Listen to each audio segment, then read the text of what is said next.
അപ്പം നമ്മളെ ചോറൊക്കെ ഒന്ന് റെഡി ആയിക്കണം കേട്ടോ. രാവിലെ തന്നെ ചോറാണ് റെഡി ആയിക്കണം. അപ്പം ഇതിലേക്ക് നമുക്ക് കൂട്ടാനൊക്കെ ഉണ്ടാക്കണം. പിന്നെ എനിക്ക് നിങ്ങളോടൊരു കാര്യം പറയാനുണ്ട്. അതെന്താണെന്നോ, ഈ കവറിലൊക്കെ ആക്കി വെച്ചിരിക്കണത് എന്താണെന്നോ, വേസ്റ്റുകളാണ് കേട്ടോ.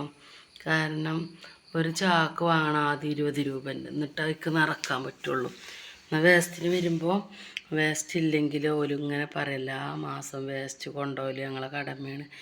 ഞാനാണെങ്കിൽ കുറേ ദിവസമായിട്ട് പെരിയിലിനി. അപ്പോൾ ഞാൻ ആ ചേച്ചിനോട് പറഞ്ഞു, വേസ്റ്റ് ഉണ്ടെങ്കിലല്ലേ ചേച്ചി തരിക എന്നൊക്കെ പറഞ്ഞപ്പോൾ ചേച്ചി അത് നിർബന്ധമാണ്. ഞാൻ പറയാം, വേസ്റ്റ് കൊടുക്കാൻ 50 രൂപ, ഈ വേസ്റ്റ് ഇട്ട് ചാക്കിന് നമ്മൾ 20 രൂപ എടുത്തിട്ട് വാങ്ങണം. ഒറ്റ ചാക്കില്ല കേട്ടോ. കാരണം പാടത്തേക്കൊക്കെ ഇങ്ങനെ കൊണ്ടുപോയിട്ട് ചാക്കുകളൊക്കെ കഴിഞ്ഞ് പാടത്തേക്ക് പോണീന് 20 രൂപൻ്റെ വാങ്ങലാണ് കേട്ടോ. അപ്പോൾ ഞാനിത് അങ്ങനെ കുറേ കവറിലാക്കി വെച്ചേക്കാണ്. ഇനിയൊരു ചാക്ക് വാങ്ങിയിട്ട് വേണം ഇതൊക്കെ ചാക്കൊക്കെ ആക്കി വെക്കാൻ കേട്ടോ. എന്നിട്ട് വേസ്റ്റിന് വരുമ്പോൾ എല്ലാവരും അവർക്കൊരു ഈറയാണ് കേട്ടോ. നമ്മൾ കൽപ്പിച്ചിട്ടില്ല എന്ന് പറയല്ല, വേസ്റ്റ് ഇല്ലാത്തതുകൊണ്ട് തന്നെയാണ് ഇല്ല എന്ന് പറയുന്നത്. അപ്പോൾ നമുക്കൊക്കെ തന്നെ ഇപ്പോൾ ഇത് ശരിക്കും കത്തിച്ചാൽ മതി. പക്ഷേ അതൊക്കെ ഇപ്പോൾ ഒരു കേസാവൂലേ. അപ്പോൾ ഓർക്ക് കൊടുക്കണമെങ്കിൽ നമുക്ക് 2 ചാക്ക് കൊടുക്കണമെങ്കിൽ നമുക്ക് ചിലവ് 70 രൂപയാണ് കേട്ടോ. ഓല് വാങ്ങൽ 50 രൂപയാണെങ്കിൽ ചാക്കിന് 20 രൂപ കൊടുക്കണോണ്ട് പറയല്ല. എന്നാലും ഈ വേസ്റ്റ് നമ്മൾ പോയി കിട്ടിയാൽ നമുക്കൊരു ഉപകാരമാണ്. പക്ഷേ ഈ വേസ്റ്റ് ഇല്ല എന്ന് പറയുമ്പോൾ ഉണ്ടാക്കി കൊടുക്കൽ നമ്മളെ കൊണ്ട് കഴിയൂലല്ലോ. എന്നിട്ട് നിർബന്ധമായിട്ട് തരണം, അങ്ങനെയാണ് ഒക്കെ പറഞ്ഞ് കുറച്ച് നേരമൊക്കെ അവിടെ നിന്നിട്ട് വേസ്റ്റ് വന്നപ്പോൾ അന്ന് ഇത്ര വേസ്റ്റ് ഉണ്ടായിട്ടില്ല, ഈ ചെറിയ കീസ് തൊള്ളേന്. അപ്പോൾ അത് കൊടുത്തിട്ട് ഓർക്കും ഉപകാരമില്ല, നമുക്കും അതുകൊണ്ട് ഒരു മുതലാവില്ലല്ലോ.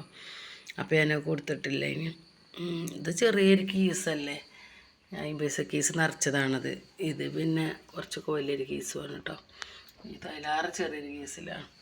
പിന്നെ ഇതൊക്കെ എന്താ ചിമ്മിണിൻ്റെ ഉള്ളിലേക്കാണ് ഈ വെച്ചേക്കണത്. അല്ലെങ്കിൽ പുറത്ത് കൊണ്ടുവച്ചാൽ പിന്നെ പൂച്ചാൾ മാന്തിങ്ങാണ്ട് കേടെടുത്തും. അങ്ങനെയാണ് കേട്ടോ. ഏതായാലും എന്തോരം ഇടങ്ങാറാണ് ഈ ഒരു കാര്യം എന്നോ, ഈ ഒരു വേസ്റ്റ് കാര്യത്തിൽ. കൊണ്ടുപോയാൽ നമുക്ക് സമാധാനം സന്തോഷമാണ്. പക്ഷെ കൊണ്ടുപോകാൻ എല്ലാ മാസവും വേണ്ടേ. പിന്നെ നമ്മൾ കഴിയണതും ഒരു കവറും കൊണ്ട് കടയിലേക്കൊക്കെ പോകുന്ന പരമാവധി കവറുകളും കീസുകളൊക്കെ നമുക്ക് ഒഴിവാക്കാം. അപ്പോൾ എല്ലാവരും അത് ശ്രദ്ധിച്ചോണ്ടിട്ടോ. അങ്ങനെയൊക്കെയാണ്. അപ്പോൾ നമുക്ക് ചോറിന് കൂട്ടാനൊക്കെ ഉണ്ടാക്കുക. ഉപ്പേരിക്ക് പയർ ഉണ്ട്, ബീഫും ഉണ്ട്. ബീഫ് കഴിഞ്ഞിട്ടില്ല കേട്ടോ, കുറച്ചും കൂടി ഉണ്ട്.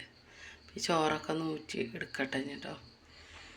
ഇതേപോലത്തെ നല്ല നല്ല വീഡിയോകളായിട്ട് വീണ്ടും ഞാൻ വരും കേട്ടോ. അപ്പോൾ അസ്സലാമു അലൈക്കും.